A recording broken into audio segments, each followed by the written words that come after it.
आज शक्ति की अवधारणा के विषय में अध्ययन करेंगे। राजनीति विज्ञान के आधुनिक दृष्टिकोण के अंतर्गत राजनीति विज्ञान के अध्ययन में शक्ति, सत्ता, वैधता आदि को अधिक महत्व प्रदान किया गया है। राजनीति विज्ञान के कुछ विचारकों ने अपनी परिभाषाओं में शक्ति की अवधारणा को केंद्रीय स्थिति प्रदान की है, जिनमें हरमन टेलर, लासवेल, कैटलिन आदि प्रमुख हैं। कैटलिन ने राजनीति विज्ञान को शक्ति का विज्ञान कहा है। कैटलिन का मानना है कि राजनीति विज्ञान में शक्ति और नियंत्रण का वही स्थान है जो अर्थशास्त्र में मांग, पूर्ति और प्रतिस्पर्धी मूल्य का होता है। हरमन टेलर के शब्दों में राजनीति विज्ञान शक्ति की प्राप्ति, रक्षा एवं वितरण का अध्ययन करने वाला विज्ञान है। वैसे देखा जाए तो शक्ति राजनीति विज्ञान की कोई नई तत्व नहीं है। राजनीतिक विचारकों द्वारा प्राचीन काल से लेकर वर्तमान तक शक्ति को राजनीति में प्रमुखता से स्वीकार किया है। राज व्यवस्था के सफल संचालन में शक्ति का केंद्रीय स्थान माना है। कौटिल्य का विचार है कि समस्त सांसारिक जीवन का मूल आधार दंड शक्ति ही है। इसी प्रकार पाश्चात्य राजनीतिक विज्ञान के विचारकों ने भी शक्ति को एक महत्वपूर्ण तत्व माना है। बेकर के अनुसार राजनीति शक्ति से अपृथकनीय है। इसी प्रकार मार्गेनथाउ ने शक्ति को राजनीति की केंद्रीय धारणा के रूप में स्वीकार किया है। अब शक्ति का अर्थ एवं विभिन्न विचारकों ने दी गई परिभाषाएं राजनीति विज्ञान के विभिन्न विचारकों के द्वारा शक्ति के अलग अलग अर्थ व परिभाषाएं दी हैं। शक्ति की कोई एक सर्वमान्य परिभाषा नहीं है। रॉबर्ट ए डेहल का विचार है कि शक्ति के अध्ययन की प्रमुख कठिनाई यह है कि इसमें अनेक अर्थ होते हैं। शक्ति के अनेक अर्थ होते हैं। इस प्रकार राजनीति विज्ञान के विभिन्न विद्वानों ने शक्ति की अलग अलग परिभाषाएं दी हैं। अब देखें तो मैकाइवर के अनुसार कि मैकाइवर ने क्या कहा है कि शक्ति होने से हमारा अर्थ व्यक्तियों या व्यक्तियों के व्यवहार को नियंत्रित करने, विनियमित करने या निर्देशित करने की क्षमता से है। इस प्रकार मैकाइवर का मानना है कि शक्ति के द्वारा व्यक्तियों के व्यवहार, उसके कार्यकलाप को नियंत्रित किया जाता है और उन्हें कार्य करने के लिए निर्देशित किया जाता है। आर्गेंस्की के शब्दों में कि शक्ति दूसरे के आचरण को अपने लक्ष्य के अनुसार प्रभावित करने की क्षमता है। ये आर्गेंस्की ने कहा है। अर्थात इनका मानना है कि शक्ति के माध्यम से कोई व्यक्ति जो शक्ति का प्रयोग करता है वह अपने लक्ष्य या उद्देश्यों को पूरा करने के लिए दूसरे व्यक्तियों के आचरण या व्यवहार को प्रभावित करने की क्षमता है।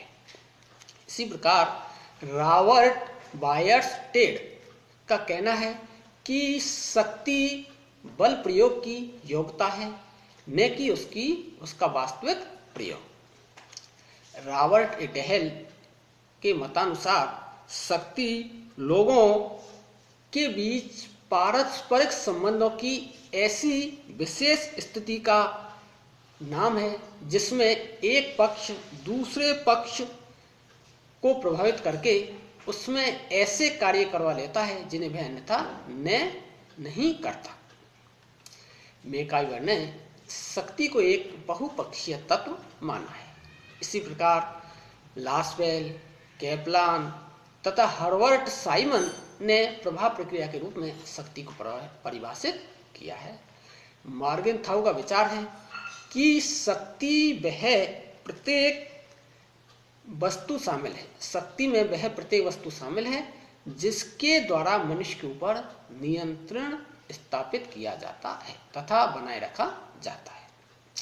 इस प्रकार उपर्युक्त परिभाषाओं के आधार पर कहा जा सकता है कि शक्ति की कोई एक परिभाषा या अर्थ बताना आसान नहीं है।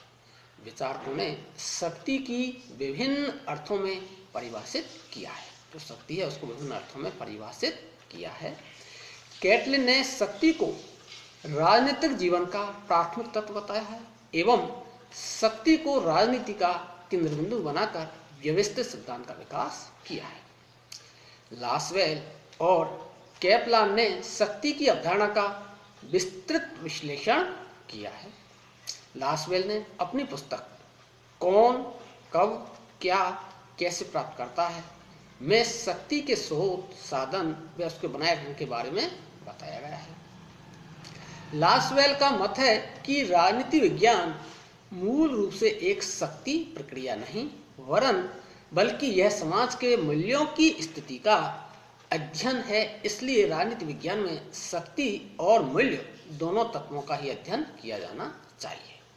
इस प्रकार लासवेल ने के अनुसार राजनीति विज्ञान की संपूर्ण विषय वस्तु शक्ति के लिए संघर्ष है और राजनीति विज्ञान का केंद्र शक्ति ही है। अब शक्ति के स्रोत कि जिस प्रकार विभिन्न विद्वानों द्वारा, विचारकों द्वारा शक्ति की परिभाषाएं व अर्थ बताए हैं, उसी प्रकार शक्ति के निश्चित स्रोत नहीं हैं बल्कि शक्ति के अनेक स्रोत हैं। देखें तो शक्ति का महत्वपूर्ण स्रोत है ज्ञान। व्यक्ति में नेतृत्व करने की शक्ति, निर्णय लेने की शक्ति, संकल्प शक्ति, उसकी इच्छा शक्ति और अपने को अभिव्यक्त करने की शक्ति ज्ञानवान व्यक्ति में आसानी या सरलता से विकसित हो जाती है। ज्ञान के द्वारा व्यक्ति अपने उद्देश्यों या लक्ष्यों को निश्चित करने और उसे प्राप्त करने की योग्यता हासिल करता है। ज्ञान के माध्यम से व्यक्ति की अन्य विशेषताओं को इस प्रकार से संचालित किया जाता है कि वे शक्ति का साधन बन सके। अगला स्रोत है संगठन कि संगठन अपने आप में शक्ति का एक प्रमुख स्रोत है। वे संस्थाएं अधिक शक्तिशाली और सफल होती हैं जिनका संगठन मजबूत और सुदृढ़ होता है। जिनमें देखें तो श्रमिक संगठन, किसान संगठन, व्यापारिक संगठन, कर्मचारी संगठन आदि अनेक संगठन और हो सकते हैं कि शक्तिशाली होने का यही आधार है कि ये संगठित हैं। राज्य भी अपने संगठित स्वरूप के कारण सबसे बड़ा शक्तिशाली संगठन है। अगला है आकार। आकार जितना बड़ा होगा उसकी शक्ति उतनी ही ज्यादा होगी। कोई भी संघ या संस्था के सदस्यों की संख्या जितनी ज्यादा होगी वह उतना ही शक्तिशाली होगा, यह सामान्यतः माना जाता है। लेकिन मात्र बड़े आकार होने से कोई संगठन या संस्था शक्तिशाली नहीं हो जाती। शक्तिशाली होने का मात्र एक आधार आकार नहीं हो सकता।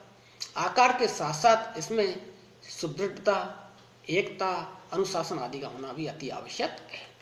अगला है प्राप्ति। ये संगठन के बाह्य स्रोत हैं। जिस प्रकार ज्ञान शक्ति का आंतरिक स्रोत है उसी प्रकार से प्राप्तियां शक्ति के बाह्य स्रोत हैं। सामान्यतः इसे आर्थिक शक्ति भी कह सकते हैं। प्राप्तियों में धन की प्राप्ति, सुविधाएं, भौतिक सामग्री, व्यक्ति को समाज में प्राप्त स्थिति तथा उसका स्तर, सामाजिक सामग्री की शक्ति आदि हैं। इनके अलावा शक्ति के और अनेक स्रोत हैं जिसमें आत्मविश्वास से भरा व्यक्ति शक्तिशाली होगा और जिसमें आत्मविश्वास की कमी है वह शक्तिशाली होते हुए भी शक्तिहीन बन जाता है। सत्ता भी व्यक्ति को शक्तिशाली बना देती है। सत्ताहीन व्यक्ति शक्तिहीन हो जाता है। सत्तारूढ़ होने से व्यक्ति शक्ति संपन्न हो जाता है। विचार व कार्य भी शक्ति व्यक्ति को शक्तिशाली बना देते हैं। करिश्माई नेतृत्व और परिस्थितियां आदि शक्ति के स्रोत हैं। अब है शक्ति के प्रकार कि जिस प्रकार शक्ति के विभिन्न विद्वानों ने अलग अलग परिभाषाएं दी हैं, अर्थ बताए हैं, शक्ति के विभिन्न स्रोत हैं, उसी प्रकार शक्ति के प्रकारों के बारे में विद्वानों ने विभिन्न विचार व्यक्त किए हैं। अब देखें तो वायर्स टेड ने शक्ति के कई प्रकार बताए कि उनके अनुसार, वायर्स टेड के अनुसार दृश्य शक्ति और अदृश्य शक्ति। अगला उन्होंने कहा दमनात्मक शक्ति और अदमनात्मक शक्ति। अगली बताई उन्होंने औपचारिक शक्ति और अनौपचारिक शक्ति। अगला उन्होंने बताया प्रत्यक्ष शक्ति और अप्रत्यक्ष शक्ति।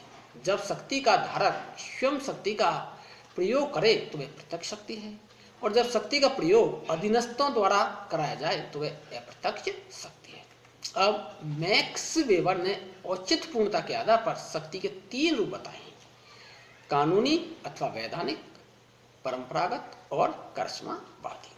इसी प्रकार से गोल्डहैमर और एडवर्ड सील्स का कहना है कि एक व्यक्ति की शक्ति उतनी कही जा सकती है जितनी मात्रा में अपनी इच्छा के अनुसार दूसरे के व्यवहार को परिवर्तित कर सके। इस प्रकार इन्होंने व्यवहार में परिवर्तन के आधार पर शक्ति के 3 प्रकार बताए हैं: बल, प्रभुत्व और चातुर्य। शक्ति प्रवाह या शक्ति संबंधों की दृष्टि से शक्ति एक पक्षीय शक्ति, दो पक्षीय शक्ति, बहुपक्षीय शक्ति। अगला उसी प्रकार से केंद्रीयकरण के आधार पर शक्ति देखें तो केंद्रित, विकेंद्रित और विस्तृत या व्यापक शक्ति। चित्रिता के आधार पर शक्ति के प्रकार देखें तो प्रादेशिक शक्ति, राष्ट्रीय शक्ति और अंतर्राष्ट्रीय शक्ति। इस प्रकार शक्ति के अनेक प्रकार हैं। व्यवहार में शक्ति के प्रयोग पर अनेक सीमाएं होती हैं, जिनमें जनमत, नैतिकता एवं समूह का दबाव, धार्मिक एवं नैतिक मान्यताएं, इतिहास एवं परंपराएं, राजनीतिक विकास का प्रभाव, परिस्थितियां आदि। इस प्रकार आज शक्ति की अवधारणा में शक्ति का अर्थ, शक्ति की परिभाषाएं, शक्ति के स्रोत, शक्ति के प्रकार का अध्ययन किया।